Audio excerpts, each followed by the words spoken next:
Hi, welcome back to Deep Images. We are rolling on with our Halloween horror series. This one being on demons, devils, and black magic. Want to cover all the bases. And with me today is Rhiannon Clark, Justin Cotton, Keith Hello. Howell, C.F. Roberts, Bill Mulligan, and Chris Gilpin. I think might be the man who fell to Earth, but think he'll be back.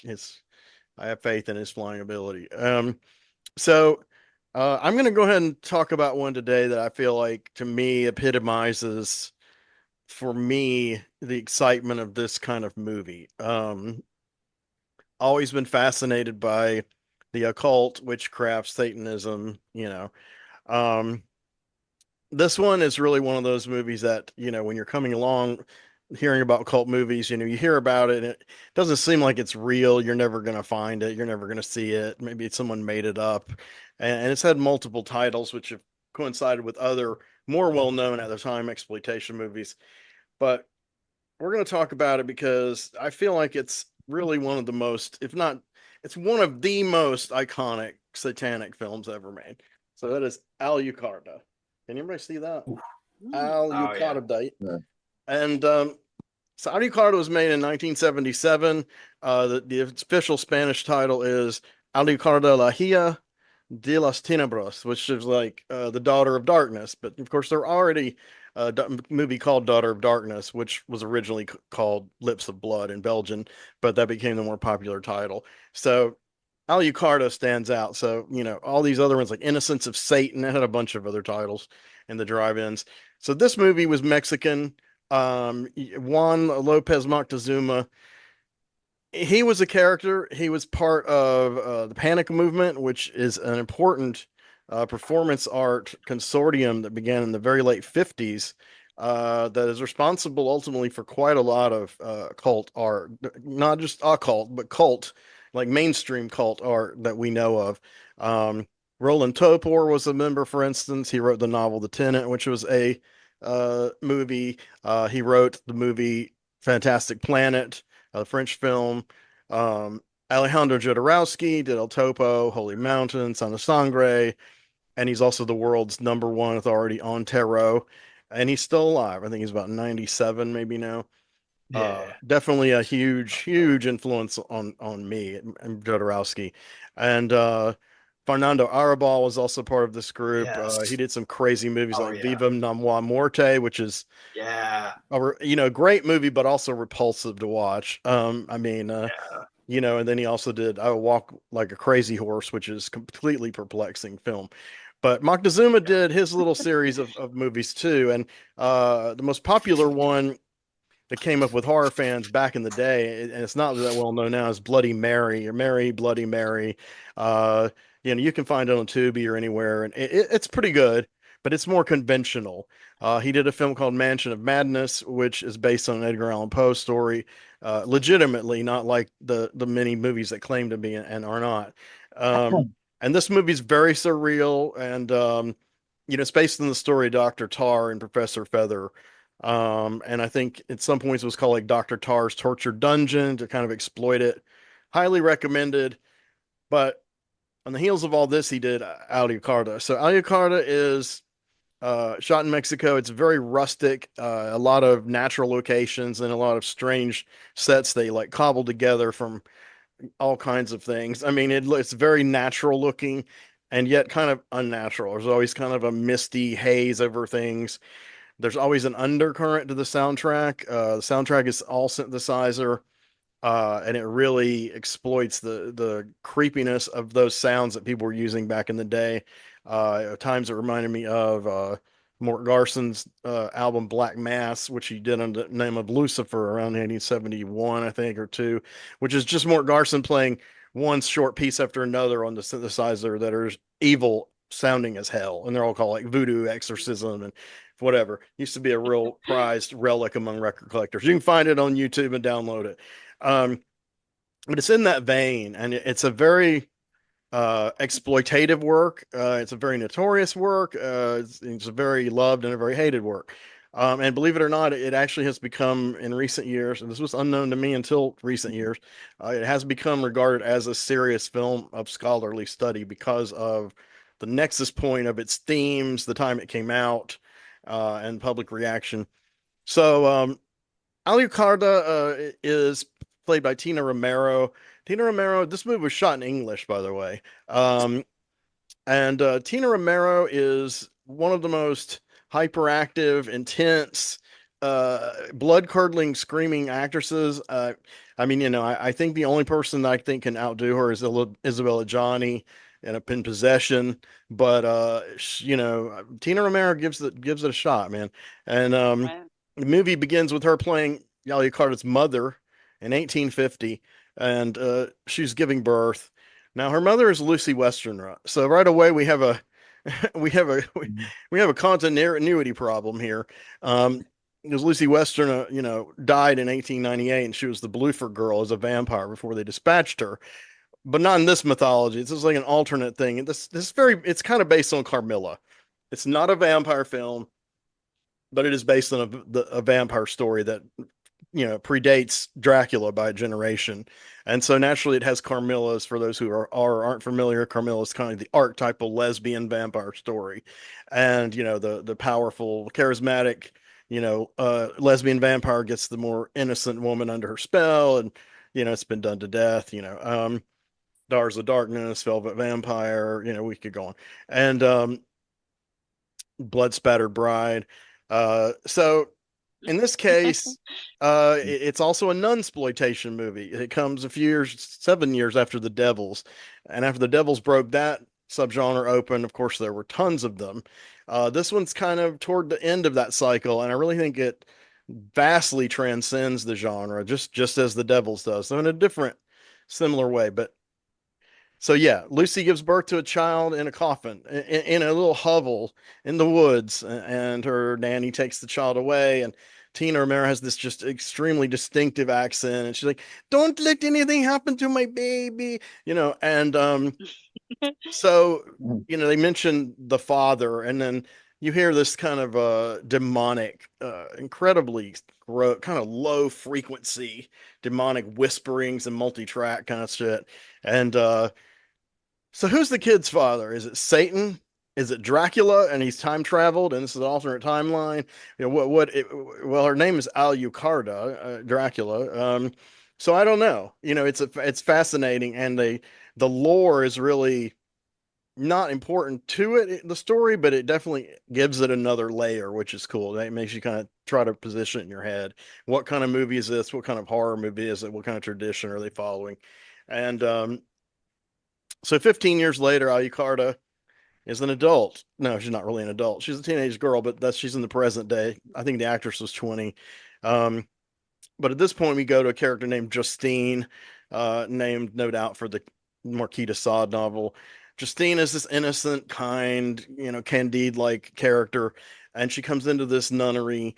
She's an orphan, and right away you feel like the nuns, there's something up because they're dressed kind of like mummies. Um, they're swathed like head to toe in these bandages, and the bandages come across like a habit would. Hmm. And Sister Angelica is just sweet, kind nun, and she, let's not mince words. She Or is just she? no, she is. Let's not mince words. She falls in love with Justine right away. So uh this is the kind of movie that you don't need to use the word lesbian in the movie because that's what it is, and I like that about it. And it doesn't need to announce itself. It's like there it is, and if you're going to be shocked by it, that's your fucking problem. So Alucarda is more of a presence that slowly becomes known because they give Justine her own little room in this place. These places are stone, very austere, and there's all these nuns, and there's a church adjacent to it. And it's really not very far through the woods from the place where Alucarda was born. And the way they introduce Alucarda really says a lot because Justine is in her room, and Angelica's telling her everything's going to be okay, and so she's left to herself. And then there's like a shadow, and it gradually, it's a photographic lens effect, no CGI or even a lighting effect, but they gradually focus to where she kind of emerges behind her in the darkness, this figure, and then she's like, "Hello, my name is Alucarda," and it's like, okay, and within a few minutes, it's gone the way of, "I would die for you, Justine. I would die for you. You must live with me forever." And I like Alucarda because she's one of the most passionate characters I've ever seen in any film ever. I don't know, her energy is boundless, and so she's really, really into Justine, and they go and they find these thing called like boxes of secrets. She's like, "I want to go to the forest and find another secret," and she shows these two ladybugs. She says, "I want to show you how the insects love," and they're like, "Oh, but they look just the same." And she goes, "Yes, they're like a mirror, like you and me." So again, lesbianism. Wow. And so they meet a bizarre hunchback gypsy played by Claudio Broke. Claudio Broke was in a ton of Mexican films, art house films, genre films back in the day. He's in all of Moctezuma's films. He was in some Buñuel films. Um, but he also, his last role that I know of was much more recent by a fan of this movie. Guillermo del Toro cast him in Kronos. And that he was good in that too. But anyway, he plays this insane gypsy guy. He's got a huge beard. He's kind of hopping around. He's really hyper, and he has this kind of gypsy kind of widow wife. And they've got like a wagon wheel and a place where they peddle their wares and their herbs and spices and remedies. And of course, right away, Alucard's like, it fits right in, and Justine is like, "Wow, what's all this?" And then, he takes them to the little, another little hovel in the woods, and it is where Alucarda was born. They don't realize it at first. I mean, I think if you read about the movie and then saw it for the first time, you would figure it out fast. But obviously, repeat viewings you do, but the clues are kind of right there. I didn't get it at first, but they start to put it together.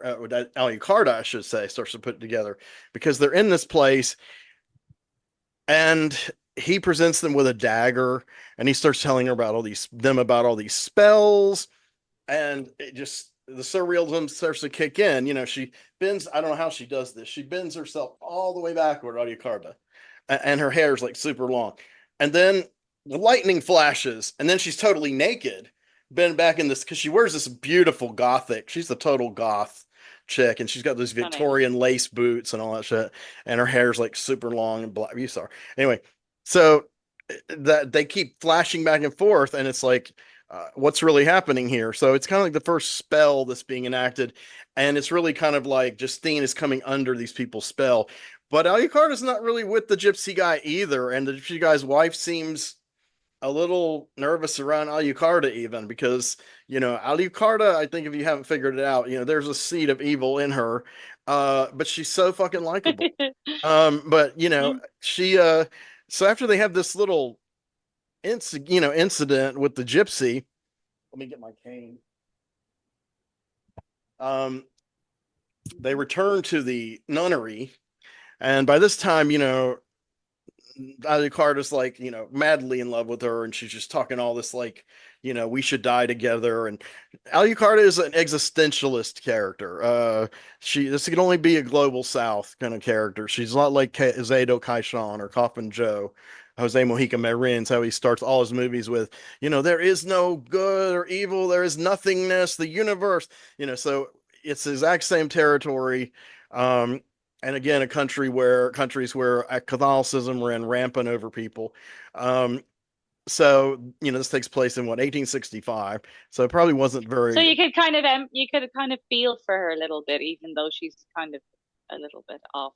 Which one, Alucarda? Alucard. Oh, I love her. Alucard is. I feel I'm weirdo though. I mean, there are probably people watching this movie who would be offended by her, but I think that's the point because she's an anti-clerical heretic.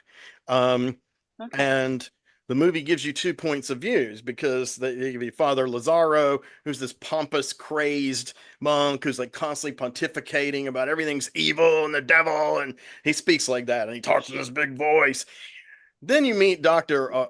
Oshak, and Oshak is played by Claudio broke also, but he doesn't look anything like the gypsy. He's very learned. He's very mannered, very well coiffed and suited. He's a man of reason, and he thinks that Lazaro is a lunatic, and he thinks the nuns are all lunatics. And he's like, hey, why are you tormenting these girls? And they're kind of tormenting them because they have a little service, and it doesn't really go well. But I tried to find memorable quotes from this movie, and there's so many, but IMDb sucks. Instead, it just gave me this one whole scene. I'll give you just a few lines.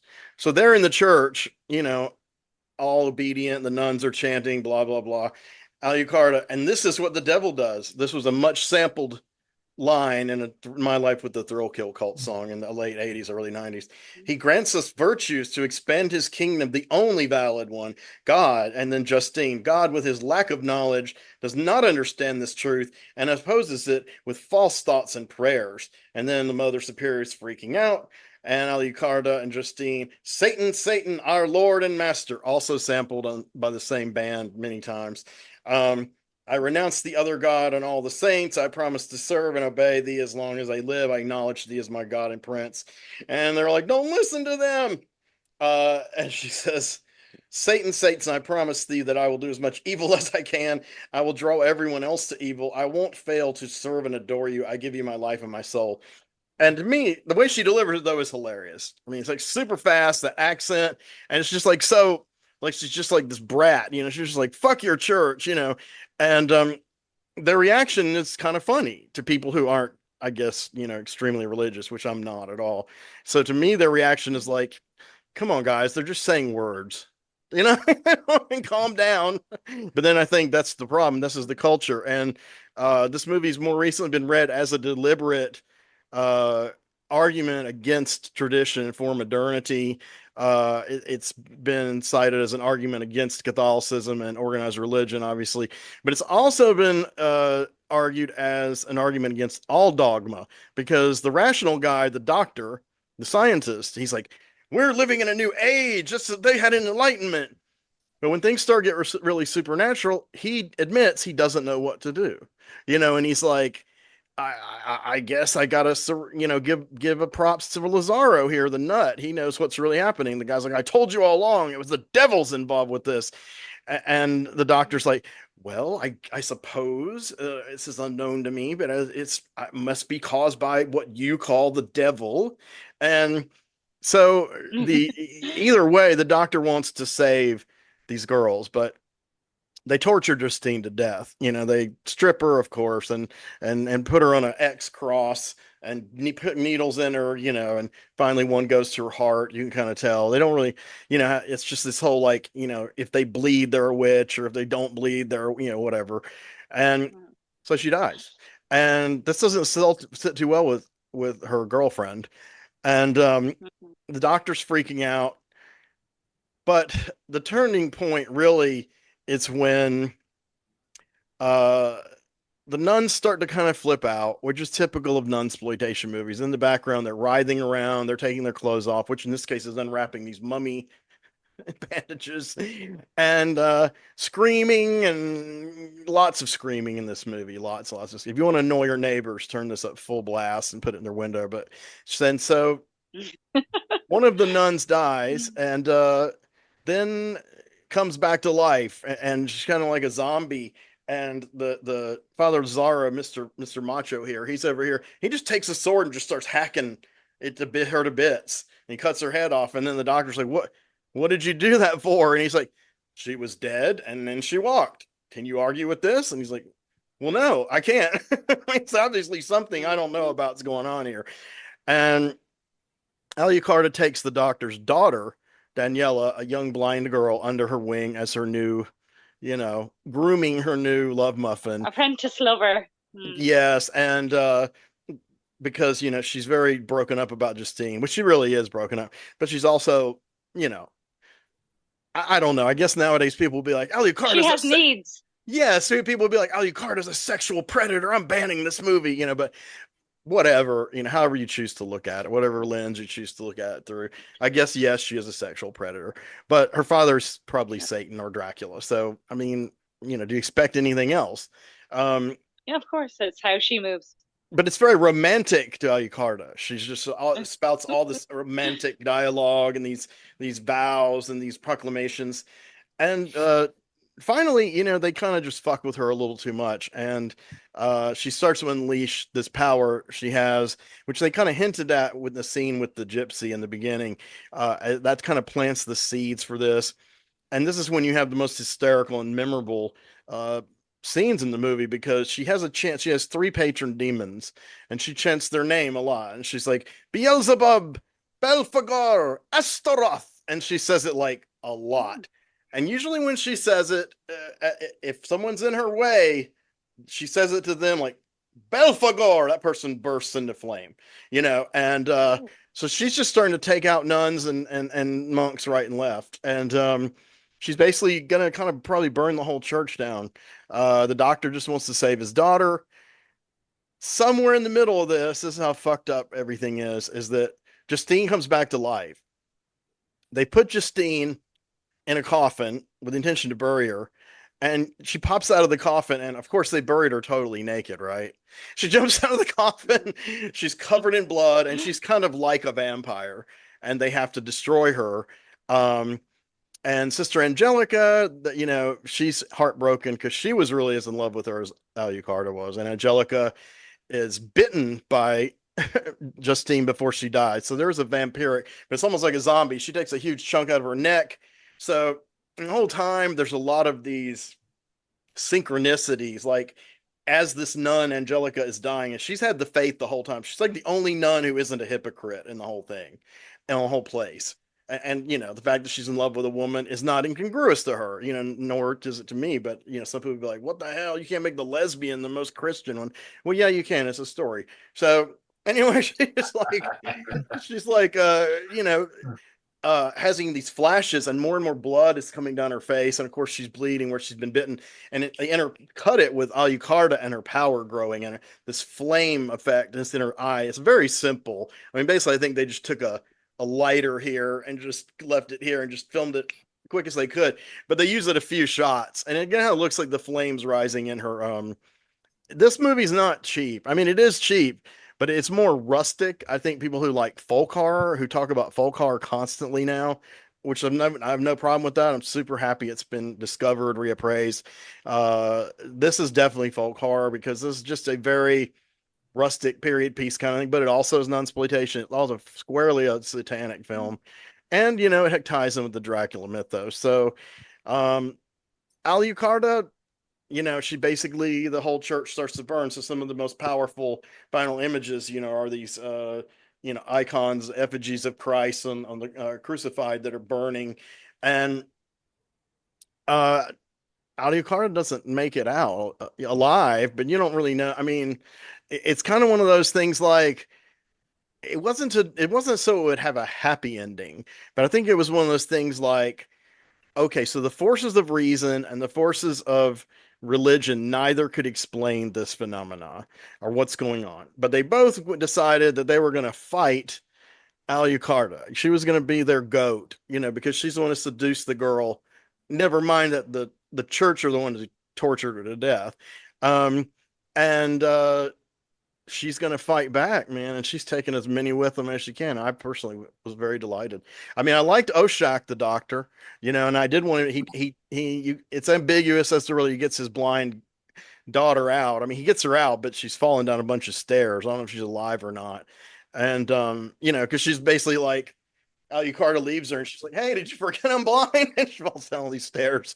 She didn't say that, but so I don't know. It's one of those. I've read the deep dive on this one is that it's rejecting tradition, it's embracing modernity, it's rejecting dogma, whether it's scientific dogma or whether it's religious dogma, no matter what religion it is. Things are only as blasphemous as you make them or as you see them as.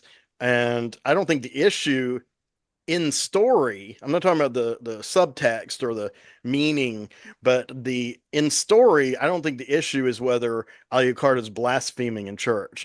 Those are like shock moments to make a point to get this theme across. The issue is that she's a supernatural creature, and she's going through puberty, her sexuality is burgeoning, and everyone basically is telling her she's wrong.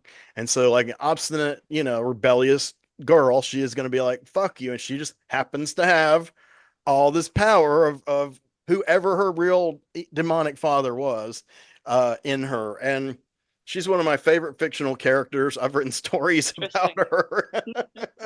I've drawn pictures of her. I mean, none of this is recent, but in the 2000s when I found this movie, I was like, ah. And I'm like, what does Alucarda do? She doesn't die. She has to come back. And so yeah, and Guillermo del Toro and some other more recent Spanish and Mexican directors have said it's one of their favorite Mexican films. Even it's English language, but it's one of their favorite films. And have any of y'all seen it at all? No, this is Not the first me, I've no. even heard of it. Yeah. I thought Yes. Bill would have seen it for sure. Bill's heard of it, though, I'm sure, right? I've heard of it, yeah. Nunsploitation is not one of my top genres. Well, I wouldn't write this one off as a nunsploitation. Yeah. I mean, it incorporates elements, but it's really Yeah. squarely a horror film about all, it combines all these things like Satan, Dracula, nunsploitation, anti-clericism. Who's the director of this again? Juan Lopez Moctezuma. So Hmm. he was an important surrealist writer and director, and Jodorowsky and him were, I don't want to say he was Jodorowsky's protege. Really, Jodorowsky, him, Arabal, and Roland Topor were on equal standing, and they made films, and they also did concerts. There's footage of them playing jazz music in 1959. It's wild. They did performance art, and so each of them is gradually being discovered. The only one who's actually broken, well, the only one who's broken commercially is Roland Topor, but no one knows what he did. Because a lot of people have seen The Tenant and Fantastic Planet, but they don't know he had anything to do with them. But Jodorowsky finally got his uncut final box set from Arrow, so it's like you can finally see his key works as they're intended to be seen. And they're, to me, a benchmark of cult cinema, world cinema, surrealist cinema, whatever you want to call it. But this one is definitely has that flavor. It has that raw kind of, and that's why I guess you'd put it under folk horror. It's all shot mostly on locations or like really strange cobbled together sets, and it has just this undercurrent of synthesizers, and sometimes it's a little ominous, and sometimes it's very pretty.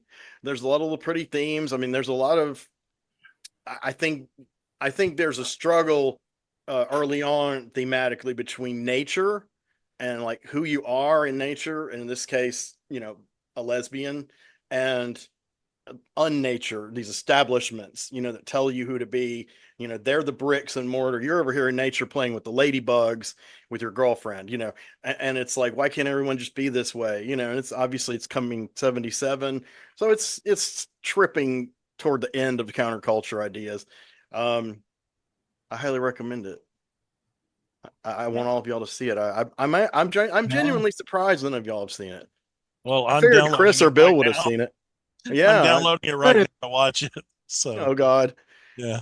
I mean, it's Man, hysterical. You can enjoy it on multiple That's good. levels. I mean, it is intentionally or unintentionally hilarious. I mean, the energy in it, it's just one of those movies. Anything can happen, and then it does. Now, Henry, the funny thing with this is I'd never heard of this movie, but I've heard of it several times this week. Oh, okay. Oh, synchronicity. I posted Yeah. it. The name. Sure. I don't know if that, but you've heard of it. Maybe that was part of it. Maybe. But I feel like I've seen it pop up several times. Well, we're here to You're going to educate. see it. Yeah, I think you would like it, Rhiannon. It's real. Yes, I'm, here to educate each other as well as the audience, and then then they can text us back and be like, Henry, that movie rocked, or Henry, man, you're a madman. Go back to that cave that Bill Mulligan keeps talking about, and just you take your movies and stay there. All right, so we're gonna wrap up another episode, and please remember to like and subscribe. Anything else we want to tell people to do? Those are the primary, pillars. No, we're not gonna ask for money, Chuck. I don't know, so you do this. Get We don't have a tip Get jar. into movies. Ring that little bell. Yeah, ring the bell. Ring the bell. That way you'll be able to get our know about our videos as soon as they come up because they get lost. I can put my little Venmo up here and they can, tip me. Right, and you're gonna just save it for the group, right? Oh no. Each of us can do the same if you Oh, want. each of us is a They Venmo. can tip who they want. There are many channels who do that, and I'm not ashamed to do that stuff. But I think until we reach a strong amount of subscribers, I don't want to be quite that brazen. That's just me. If y'all talk me out of it, I'm not doing cool. this for money. No, I'm not either. But I'm just saying, that what you're saying is a real thing. Up to 1,000. Up to 1,000. Just support us the easy ways. Watch the movie, watch the video, put a like, share it with your friends, subscribe. Have a good night.